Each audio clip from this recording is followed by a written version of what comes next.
नमस्कार, वो स्वागत है एसीएन 24 न्यूज में। मैं हूं आपके साथ हेमंत। चलिए गौर करते हैं खबरों पर।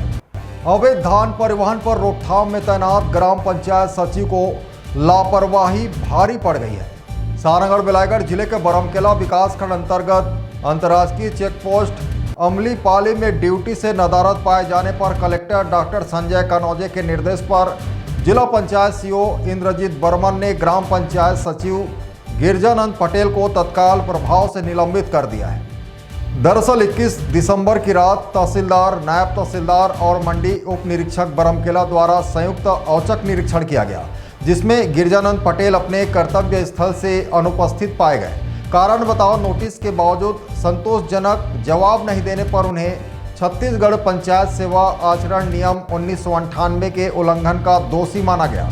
निलंबन अवधि में उनका मुख्यालय जनपद पंचायत बरमकेला रहेगा और नियमानुसार जीवन निर्वाह भत्ता दिया जाएगा।